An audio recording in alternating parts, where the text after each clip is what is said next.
right? If you don't like something, the best way to overcome it is to rewire your brain to start getting excited about it and start telling yourself like, dude, I'm going to figure this out. I'm going to do whatever it takes to help overcome these objections. And I'm going to put all my attention, energy on focus into being the best objection handler there is.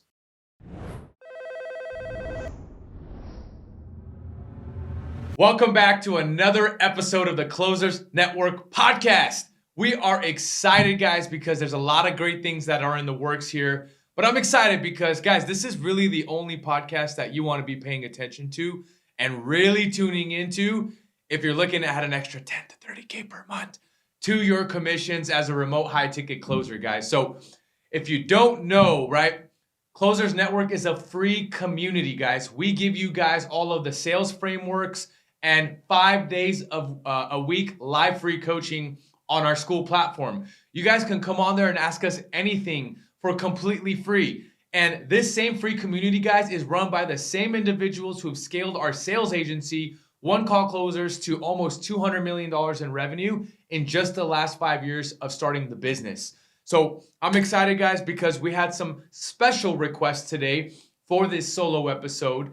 And particularly, we're going to dive into handling tough objections, right? Something that comes to a shocker, even to most seasoned sales reps that I see on a day-to-day today, right? And one of the things, guys, that I help do through the Closers Network is we help coach individuals, right? Specifically, you guys can invest with us and have sales coaching, right? So if you're already selling an offer, you're already trying to crush on something, right? You think there's a lot of room for improvement, we can probably easily help you 2 or 3 extra commissions as on the offer that you're already on, right?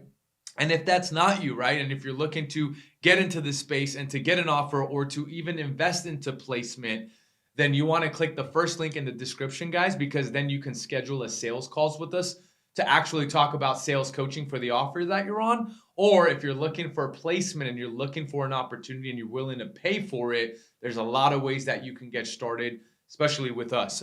So that being said, guys, let's dive into a topic that is very near and dear to me, especially being in the space now for almost a decade and having taken over 10,000 sales calls.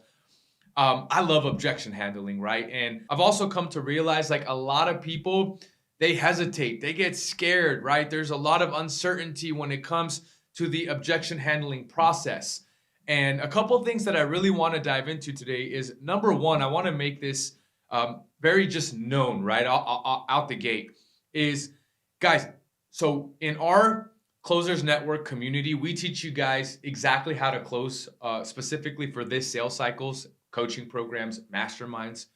And we teach you exactly what the framework for that is because we simplify everything based on our experience and having taken over 250,000 sales calls now as a sales agency.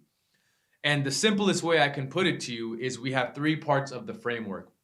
Your first part of the framework is your introduction, right? And this is usually the shortest part, which is about maybe 3 to 5 minutes. And the entire purpose of that introduction is for the prospect to like you, right? Then we teach you guys the next phase of the call, which is the longest phase of the call.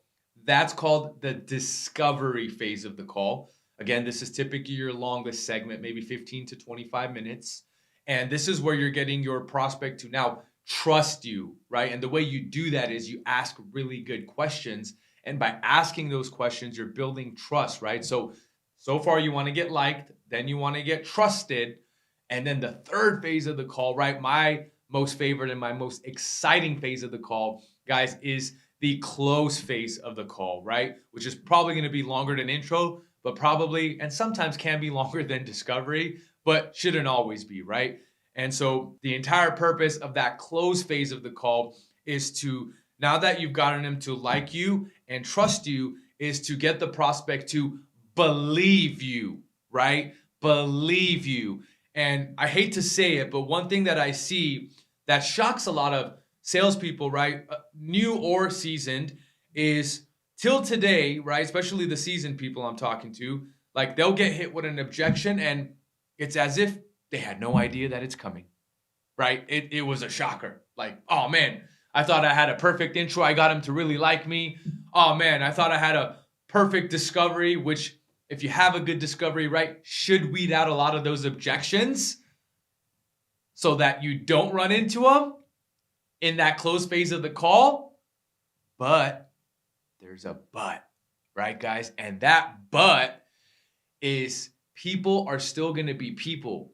So even if you had a great intro, even if you had a phenomenal discovery where as a coach, I'd give you a 10 out of 10, it's not to say that you're not going to get to that end phase of the call and your prospect's going to still give you an objection, right? I guarantee you that objection's coming. Even if you had a perfect intro and perfect discovery, you're still going to get the I need to think about it. You still need to get I need to talk to my spouse. You still need to get I don't have the money to invest, or that's a lot of money. And whatever, the other 3 to 5 ones that are pretty much going to happen in any type of sales cycle, right? Which is the good news. Like no matter what type of sales you're in, you now know there's only about 5 to 8 objections of the same stuff that you guys are going to get. But we want to understand why that's happening, right? Why is this still coming up, even though I was told that if I have a phenomenal discovery and I weed all of that stuff out, that I'm going to get to the close phase of the call and I'm not going to have to deal with these objections. Look, I love that. I love that you want to weed them out, and that is the correct thing to do. But what I need you to understand that even if you do all the right things, guys, there's still going to come a point in that close phase of the call after you drop the price, after you pitch, where your prospect is going to hesitate, right? There's going to be some fear there. There's going to be some uncertainty maybe, right? And that's because of a couple different things. Number one is they either have a lack of certainty in the product, right? Or if whether or not this is going to help them get to where they want to go. They either don't believe you, right? Or they're just scared, right? They're so fearful of spending the money, right? Or even showing up for themselves and actually doing the work to get the result because maybe they've invested in 3, 4, 5, 10, 15 other programs and nothing's really worked for them, right? Your job as a closer, guys, is to get clarity. The entire name of the game in the sales process is for you to get clarity and build certainty every step of the way.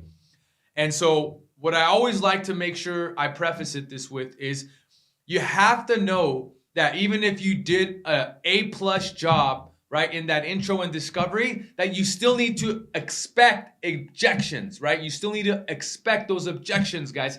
It's still going to happen, right? The prospect had no idea how much this is going to cost. They didn't know you're going to drop $5,000 on them or $10,000 on them or $15,000 or $20,000 or $25,000 on them, right? That's a big whoa all of a sudden, right? And so you need to put yourself in their shoes and understand, like, dude, they just got hit with a big drop of price on them, right? And so, like, there's a lot of fear there of spending the money, of whether or not this is going to work, or whether or not they want to spend the money, or fear of getting out of their own way, right? You have to dig into that and understand what it is. What is the fear from? Is it just spending the money? Is it because they just don't believe they're going to show up for themselves because they failed themselves so many times in the past? Is it a lack of certainty that this is going to help get them to what they want? Maybe it's not the money. Maybe there's just a lack of certainty. Maybe you didn't do the best job, right, in discovery, and then that left you for more objections at the end of the call. So you have to understand why these objections are starting and coming out in the first place, right? And it's usually because of lack of clarity, lack of certainty. And so that's what the main thing is I want you to understand and take away here is why it's happening. And even though you had a perfect discovery, right, it's still going to happen. And I need you to understand that. So now let's get into the mindset of how to handle the objections. The biggest thing that I see in newer students that I coach is they've been told that, hey, if you have a great discovery, you have a great introduction, you're not supposed to get objections at the end. Listen, that could be true, but I need you to mentally prepare and understand that I'm expecting the objection to come. It's not going to surprise me, because what I realize happens sometimes is, wow, I got an objection. I wasn't expecting that, right? And no, guys, like, you need to be expecting it, even if you had the perfect discovery, right? Expect it. Just know it's going to happen. That way you can stay prepared and you can have the right mindset, because this is what I usually see happens. If you're in the pitch, right, you drop the pitch and then you drop the price, And then all of a sudden, the prospect gives you your first objection. You know what usually happens, guys? You see this straight line, right? This is what usually happens. A little bit of a dip, right? A little bit of a dip in the closer's energy, their conviction, their belief, right? All of that stuff, that certainty is all of a sudden just gone. And your body language, your tonality, your facial expressions, you don't think the prospect can see like what that just did to you? Especially if you're on a Zoom call or a Google Meet. Absolutely they can. Absolutely. They see you changing your body language, your tonality, and your facial expressions. Guess what that's doing for them? It's assuring that lack of certainty that they have, oh, you also have a lack of certainty or belief in your product or your service, or whether or not this is going to help them get to where they want to go. So if you hesitate, all you're doing, guys, is you reaffirming their decision making and their thought process, right? But how sold are you on your product or service? How sold are you that your product and service can actually help solve this problem, right? Because the entire purpose of discovery is to qualify and see if there's a problem to solve. There might not be a problem to solve, and you might have to part ways as friends with that prospect and not even have to get into your pitch at times. But if you've determined there is now a problem to solve, you need to make sure that your product can have helped solve their problem. Therefore, you need to now make sure you have all the conviction, confidence, and energy behind your tonality, your tonality, your body language, and your facial expressions to back that up and show them that you believe and you know for a fact that this can help them get to where they want to go. Where are they at? Point A. Where do they want to go? Point B. The gap, right? We're gap selling, guys. Where are they at? Where do they want to go? And if you determine there's a gap, then you determine your product or service can help them get from A to B, then you need to be certain. Now, what I like to do from based on experience is I'm expecting the objection to come in. I already know whether I had a perfect discovery or not. I'm expecting it to come in. I just decided at one point in time, I didn't have the best discovery before I even had frameworks or we put any of this stuff together for you guys. Before there was frameworks or any of this, right? We had to figure this stuff out the hard way. And that took a lot of trial and error. A lot of trial and error, guys. And in having that trial and error, you realize certain things, right? And you realize along the way, the power of being able to overcome objections. That's my favorite part of the sales call, is I love helping people get out of their own way. You should get fired up and excited about that process, not the other way around. Why is sales the lowest barrier to entry profession on planet Earth? You don't literally have to have any type of fancy degree. You don't need to have gone to college. You don't need a certification. Anyone that wants to can get into sales. But why is it that 10% of all the salesmen are taking 90% of the business? It's because they're willing to have the hard conversations that many others aren't willing to. Even though this is the easiest barrier to entry profession that you can get into, you need to understand just because it's easy doesn't mean it's simple. Or just because it's simple, it doesn't mean it's easy. Right? So you need to understand that simple is profound, and simple doesn't always necessarily mean easy, guys. And so that being said, are you willing to have tough conversations? Are you willing to coach people and help them get out of their own way? That's the superpower that you need to have in objection handling, is not get phased as soon as you get that first objection, because what? You know it's coming. And in fact, that straight line that I talked about earlier, right? As opposed to dipping now about 5, 10, 15, 20%, which shows all over you. What you want to do is at the very minimum, maintain that energy that you had throughout the entire call, that confidence that you had throughout the entire call. Now, what I like to do is I don't like to take it over the top. Personally, I like to increase my energy and conviction by about 5 to 10%. So as opposed to even staying in a straight line, I like to go a little up, right? 5, 10%, nothing crazy. You don't want to go too over the top, because then you're going to come off like you're trying to sell something and you're trying to be too hard and it's too much, right? But a little bit, 5 to 10%, can go a long way and even show your prospect like, holy cow, this individual is really bought into what they're doing. They are convicted. They believe that this is going to help me. Sales is a transfer of conviction and energy, right? That's all it is.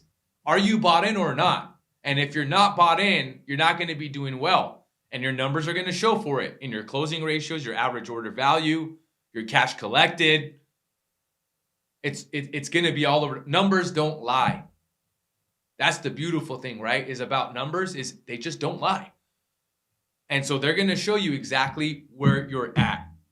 So you need to, guys, develop a resilient mindset around objection handling. Get excited about it, right? If you don't like something, the best way to overcome it is to rewire your brain to start getting excited about it and start telling yourself like, dude, I'm going to figure this out. I'm going to do whatever it takes to help overcome these objections. And I'm going to put all my attention, energy on focus into being the best objection handler there is. Man, what a different mindset. As opposed to, well, hey, I had a great intro. I had a phenomenal discovery. I shouldn't be getting objections. No. Guys, expect it. It's going to happen. Human nature is going to be human nature. People are just going to hesitate. It's a lot of money for them. Maybe they've never spent that kind of money before. You have to put yourself in their shoes, right? You could be compassionate and understanding while having the conviction, the belief, and the energy to instill in them to get them over the hump and get them out of their own way, right? And this is what I really wanted to focus on, talk about today, because number one, it was a question that was asked about when I had a post in our school page. I asked, what do you guys want to hear on the podcast, right? And we had an individual response is, how do you overcome tough objections? Well, guys, there is really no tough objections. They're just objections, right? What do you mean by tough, right? They're all the same stuff, right? And so as far as if you've determined that your prospect has the money, of course, right? If you've determined they can afford the program, and this isn't strictly just a money thing, right? This isn't a condition about just money, whether or not they can afford it. It's like, no, you know for sure they can afford it. They just don't know if they want to do it now, right? The money is the one thing, like, yes, we could try to solve for that in the form of, hey, do you have a debit card? Do you have a credit card you can put this on? Most people want to get the points and use it as travel, right? Bonus points, it's X, Y, and Z. Hey, we have financing, right? Maybe you have a firm, Klarna, Sezzle, the buy now, pay laters, right? You have all this kind of stuff to offer. But if you've determined like, dude, money's not the problem I'm solving for, they're the problem I'm trying to solve, is helping them get out of that fear and that mindset that they're in. The number one way that I found to do that is become the best version of yourself as you, the closer, right? Help yourself get out of your own way, right? Do the necessary activities, right? To help you build your own confidence, right? In your personal and professional life, because it's all related, guys, right? How you do one thing is how you do everything. So all the things that you're doing in your personal life, right? If you're not getting your workouts in, you're not self-developing and reading books, right? You're not looking to go even on a walk or whatever. Do little things that you know is going to help improve you. You're not keeping the promises that you make to yourself, right? And you're not following through on that. You're losing confidence, right? You're not believing in yourself anymore. When you say you're going to do something and you don't show up and do it, you have a lack of belief in yourself, right? And it's causing you to have uncertainty in your own beingness, right? Which is then, as a closer, going to translate into your sales. How are you going to help other people get out of their own way if you can't help yourself get out of your own way? So you have to master personal and professional development if you're looking to become the 10% of the closers that are generating 90% of the revenue. That's the bottom line, right? It doesn't sound sexy maybe to some people, and it's not supposed to be, right? That's how you know you're chasing greatness. You're in the top 10% and you're willing to do whatever it takes in your personal and professional life to overcome all of these things, all of these hurdles, right? And when you get really good at that yourself, let me tell you guys, it becomes a lot easier to help become that voice and that person for other people around you. And the most beautiful thing about being in sales, right? Because I fell into this trap early on where I was trying to go around and change everybody around me when I first got into self-development, guys. Biggest mistake of my life. For 2 years, I wasted my life. And I went around, as soon as I got into self-development, I was like, dude, I'm going to make everyone become like me. I'm going to make everyone feel this way. Everyone needs to know what this is like. because I was all about growth and taking that next version of myself, reading, growing, right? Mindset, all of this stuff. Gosh, the biggest thing that I realized is nobody wanted to be changed. Everyone still wanted to be uncomfortable. They didn't want to become that next best version of themselves, right? But here's the beautiful thing about your prospects showing up to these sales calls. They're looking for change. They have volunteered their information and volunteered to schedule a time on the calendar with you to make a change. They're looking for it. You're not trying to change someone or help someone that's not looking for the help. You're trying to help someone that's actually looking for help. That's why I love what we do. And that's why what we do is so powerful, is the people that you get on the phones with and talk to are looking to make a change. My gosh, like what the best crowd you can be in front of. So if you're in any profession and you're having any type of inbound warm leads coming on your calendar, you need to understand how freaking grateful you are and what the opportunity is in front of you guys. Because a vast majority of sales professions and salespeople have to go out there and generate their own leads and do a lot of outbound and cold calling or spending money and doing this just to generate leads and get people that actually want to talk to them. Right? When you're doing outbound, you're reaching out to 100 people in the great hopes, to get one person to be interested out of the 100 that you call. My gosh, if you're on an inbound calendar, guys, and you get 8 leads, 6 leads, 4 leads a day, 10 leads, 12 leads a day, these are all people that have already volunteered to want to make the change. My gosh, that's out of that 1 out of 100 people when you cold call that books the call. Man, you got 4 to 10 of those on your calendar today? Holy smokes, talk about opportunity, guys. This is the opportunity in the space and the industry that we're in that's only growing, that's only becoming more massive. This is just the beginning. We were on a call, Richard and I, guys, a one-on-one call with Alex Hermosi, with Ty Lopez, right? Separate times. We asked these individuals, the greats in the space, what do you think about the space? And what they shared with us, the next 10, 15, 20 years is going to be the rise of the individual, the rise of the personal brand, which is going to increase the need for sales teams and coaching programs and masterminds and all other kinds of industries and spaces, just to say the least. Guys, the opportunity is massive. Massive. This space is only going to grow. It's only going to get bigger, guys, and there's going to be only more opportunities. So the sooner you get in and the sooner you start now, like that's what you want. And if you're looking to get coached by us, you're looking to get coached by me or Coach Trish or Coach Marisa or Coach George, guys, we do 5 days a week live free coaching, which you can join at any time, Monday through Friday, by checking out our calendar tab. But if you're looking to actually get one-on-one coaching, where you can have us for 90 days by your side, walking you through every step of the sales process, giving you call reviews, and doing one weekly coaching call every single week with you on top of the call review, guys, then you want to click the link in the first description below. And if you're looking for even help with getting on an offer and you're having a hard time because you lack the experience and you're willing to invest in yourself, then you want to make sure you click the first link in the below, because what we can do is we can help you land an offer through our sales agency, right? We're not going to farm you out to some third-party company. We have our own sales agency. We have our own clients that we sell for. We could place you on an offer. But if you lack the 2 years of experience that we look for selling a coaching program or a mastermind and have collected $100,000 in a month at a 20% closing ratio or more for at least 2 years, if you don't have that kind of experience, then you can invest with us and pay to get some placement while you get some coaching. So that way, if you want to fast track this and almost guarantee your results, that's going to be the best way to do it. So if you're serious about that, click that first link below and schedule a call to chat with us about one-on-one sales coaching plus placement, or just sales coaching if you're already on an offer, right, guys? And if that's not you, right, yet, but you're intrigued by what I have to say, then click the second link in the description below and just join our free community, right? Where we'll give you everything for free: the frameworks, coaching, the past calls, the live calls, whatever it is you need, you can come on and ask us live. We don't know anyone else out there that does this for free, especially people that have scaled a $200 million sales agency. Who does that? Who does this?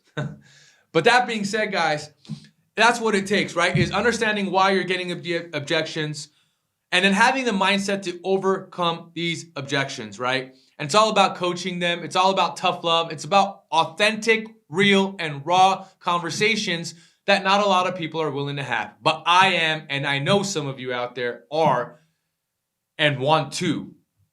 And so that's what I have to say, guys, when it comes to handling tough objections today. If you have any additional questions, by the way, and you want me to dive into a specific topic or thing that maybe you need some help with, absolutely, what you want to do is get inside of our school community and just post about it. Say, hey, I heard Mike talking on a podcast and he said we can ask any questions we want. Go ahead and introduce yourself in the community and just make a post and say that, hey, I'd love to see these questions answered on a live podcast or on a live coaching call.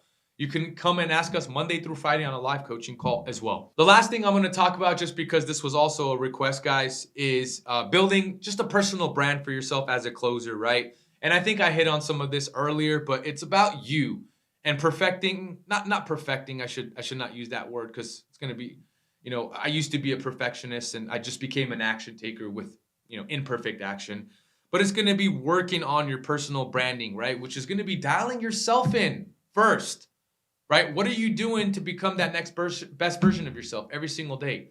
Are you doing some sort of physical exercise? Are you doing some sort of reading and personal development? Are you listening to an audiobook or a podcast about a specific niche that you're looking to get improved in, or get better at? These are the things you need to start doing and start posting about when it comes to your brand. If you're looking to quote unquote post in the online space, is align yourself with the person that you want to be. What would that person be doing? What type of activities would they be doing to get to where they want to go, right? And so those are the type of content and things you want to start posting about. Identify what is your unique selling proposition, and we all have one. Mine is the energy. Mine is, right, like, Mike, there's something about you. Mike, there's something about your energy, right? That's my unique selling proposition, is I understand people buy me. There's a great book by Jeb Blount, People Buy You. I would highly recommend reading that, guys. And in there you will realize, like, holy smokes, like, even if I have the best product in the world, I have literally something that can cure cancer. If I get on the phone with someone and I'm not bought in, I'm not convicted, I don't believe that it can do all that stuff, even though I have the best product in the world, I'm not going to be closing that person if I'm not bought in, if my energy ain't there, if my conviction and belief ain't there, man. It don't matter what your product is if they ain't going to buy you. It starts with you. So that's what I would say is find out what's your unique selling proposition. Understand, like, if you're trying to get yourself out there, who are you trying to even get a message out to? Is it just for yourself and documenting your story, right? Like Gary Vee talks about, just documenting your journey just for yourself to have, right? All of that's going to be important in realizing this.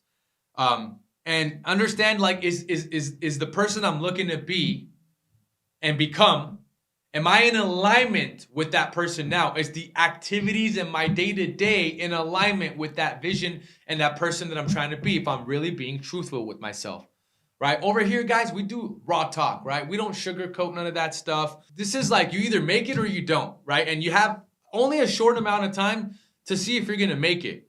So are you going to become part of the 90% of the salespeople, or are you going to become part of the 10, right? And you don't have a long time to figure that out. Like, you're going to know within 60 to 90 days usually, like, what bucket you're going to fall in. It's not to say a 90% salesperson can't become a 10% salesperson. You absolutely could. But it's going to take massive change, massive effort, massive energy, and time on your end to invest in yourself and better yourself and your skill sets to become that next best version of yourself, guys. I've been doing a lot of talking. I've been kind of going off the whiff today. I've just been fired up because I've been helping a lot of people overcome some objections. And I wanted to really dive into this personally, but I also like that I asked the community, what do you guys want to hear? And it seems like this was the thing that came up the most, guys. So let me know if this has been helpful. Drop some comments, man. Drop some fire. Drop some love. Whatever it is. Drop some hate. If you ain't like what I have to say, drop it in the comments below. Let me know what you think, guys. Let me know if this was helpful for you at all. I'd love to hear some feedback. And again, just to wrap this up, if you're serious about getting placement or getting sales coaching with us and just dominating the offer that you're on or dominating this industry, click the first link in the description below and schedule that call with me. And let's get on a call, guys, and see if we're going to be a fit to potentially get you on some coaching And if that's not you and you're just looking to even see like, who are these dudes? What are they doing? How are they doing this? What do they have going on?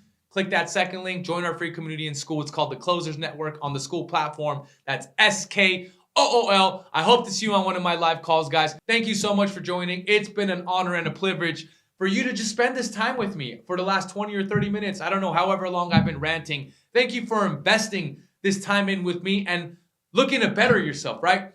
You are the individual that I'm talking about as well. If you think about it, guys, like you're here.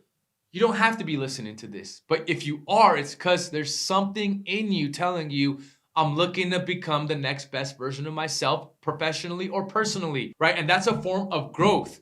That is freaking huge. So salute yourself for making it here and listening all the way through, guys, because not everyone does, right? And there's something about you. There's something in you if you stuck around here all the way. So I want to just say bravo. Salute to you guys. I hope to see you on the next podcast episode or on a live coaching call in our school community. With that being said, have an awesome, that's a new word I just invented. Have an awesome and wonderful rest of the week, guys. Let's freaking crush together. Let's do it. Hope to see you on the next episode. Peace.